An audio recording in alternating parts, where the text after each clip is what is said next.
Some secrets are meant to die with us, others are meant to save the ones we leave behind.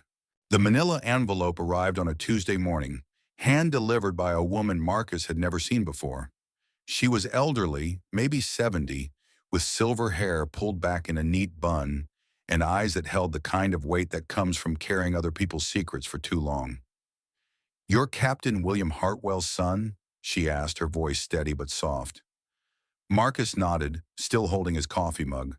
"Yes, ma'am, though he passed away 3 years ago." "I know." She pressed the envelope into his hands. "This is from Chief Petty Officer Elena Rodriguez. She asked me to make sure you got it after she was gone. She passed last month." Before Marcus could ask any questions, the woman was walking back down his driveway, disappearing into a waiting sedan that pulled away before he could even think to get a license plate number.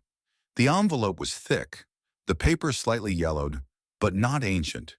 His name was written across the front in careful cursive, "For Marcus Hartwell, son of Captain William Hartwell, USS Meridian." In the corner, a recent date, March 15th, 2024. Marcus settled into his kitchen chair and carefully opened the envelope. Inside was a letter written on plain stationery, along with several photographs and what looked like official documents with heavy black redaction marks. "Dear Marcus, if you are reading this, then I am gone, and my friend Margaret has kept her promise to deliver this envelope.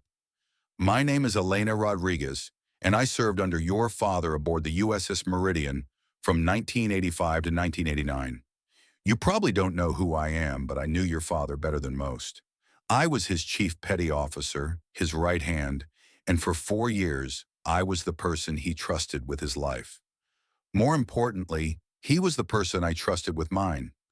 I'm writing this letter because there are things about your father that you deserve to know. Things that the Navy will never tell you. Things that even your mother doesn't know. Your father saved my life, but not in the way you might think. He saved it by believing in me when nobody else would, and by giving me a chance to prove that a woman could do more than just serve coffee and file paperwork on a naval vessel. But I'm getting ahead of myself. Let me start at the beginning." Marcus looked up from the letter, his coffee growing cold. He'd grown up knowing his father was a respected naval officer, but the details of his service had always been vague. "Classified," his father would say whenever Marcus asked too many questions. "Maybe someday you'll understand." He returned to the letter. In March of 1987, the USS Meridian was conducting a covert surveillance operation, monitoring Soviet submarine activity near the Marshall Islands. Your father was 38, one of the youngest captains in the fleet with something to prove. I was 26, a communications specialist who'd been fighting for active duty while most of my colleagues thought I belonged behind a desk. The mission was supposed to be 6 weeks of routine intelligence gathering. It went sideways on day 18. Marcus found himself leaning forward, completely absorbed. He'd never heard any of this. Growing up, his father's stories were always about the camaraderie, the sunsets at sea, the ports they'd visited. Never about danger, never about the real work. We picked up a distress signal from the Soviet submarine Volgograd, disabled and slowly sinking with 87 men aboard. Protocol said report and wait for orders. Your father made a different choice.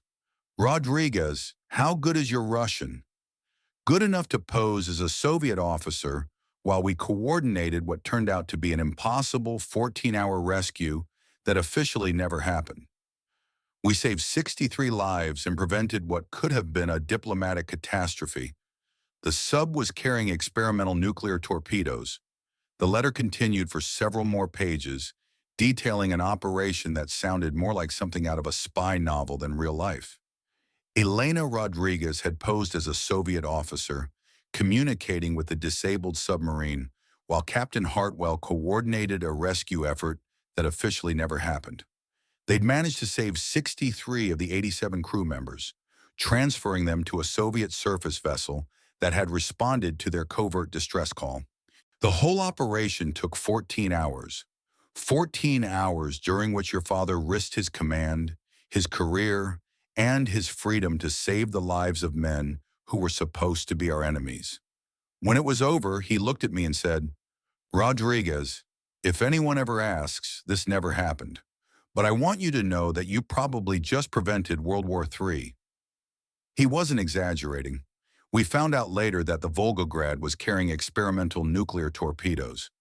If it had sunk in those waters, the Soviets would have assumed we'd attacked it. The diplomatic fallout could have been catastrophic. Your father never received a medal for that mission. Neither did I.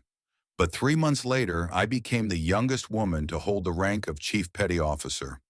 When the Pentagon questioned his recommendation, your father told them that if they didn't trust his assessment of his crew, maybe they should find someone else to captain the Meridian. They backed down. Marcus had to stop reading for a moment.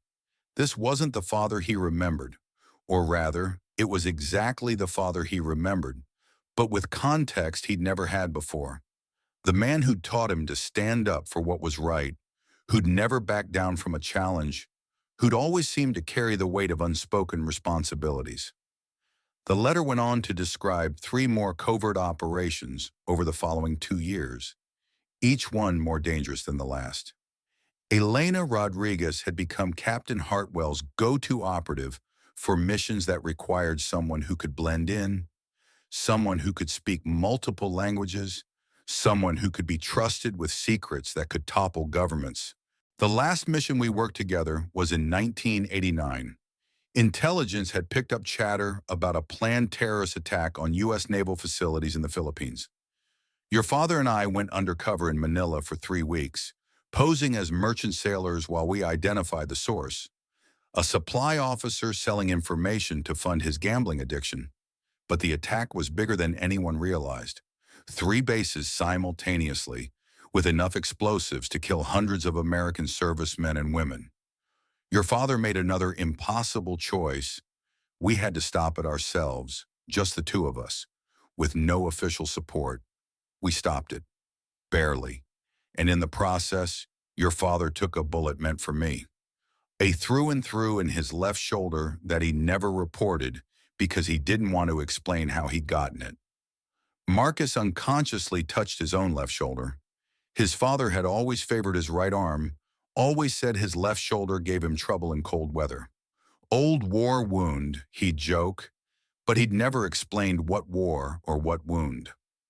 After Manila, I put in for a transfer, not because I didn't trust your father, but because I was tired of keeping all these secrets. Your father understood. At my farewell dinner, he said something I've never forgotten.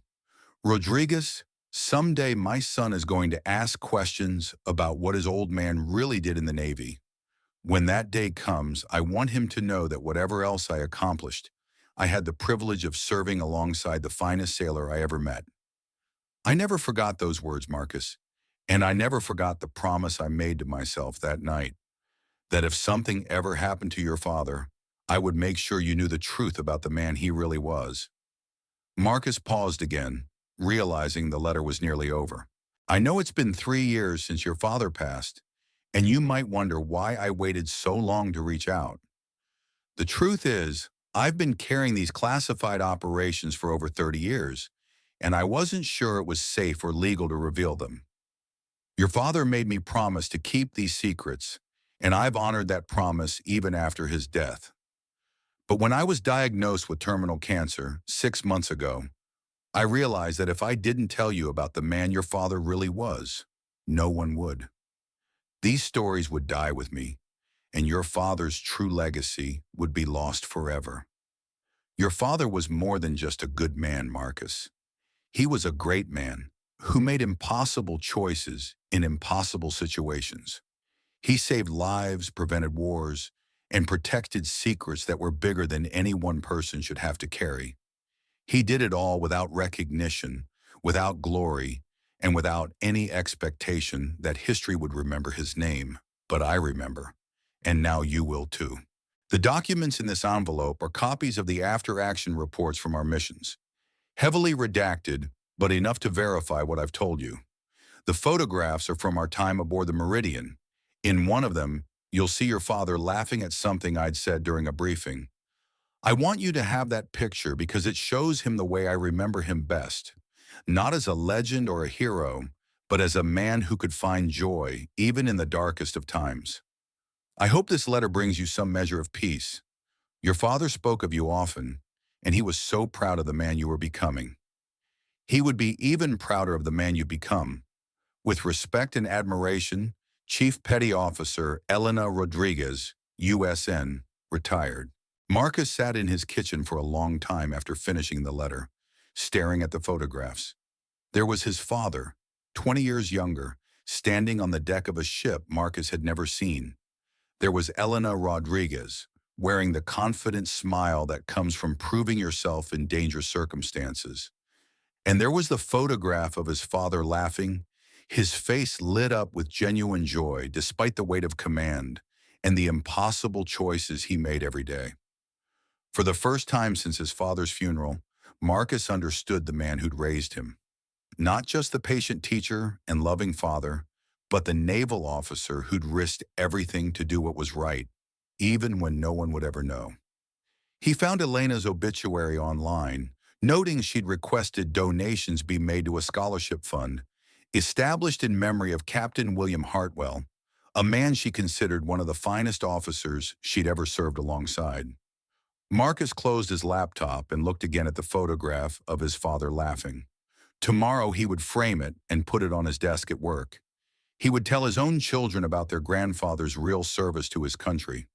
He would make sure that Elena Rodriguez's promise was kept and that the truth about Captain William Hartwell would live on. But tonight, he would simply sit with the knowledge that his father had been exactly the man Marcus had always believed him to be, just in ways he'd never imagined. Some secrets, Marcus realized, are worth keeping for 30 years if it means they reach the right person at exactly the right time. What secrets are the people in your life carrying? What stories will never be told unless someone decides they're too important to die in silence? Share this story if you believe that every unsung hero deserves to have their truth known, even if it takes decades to find its way to the light.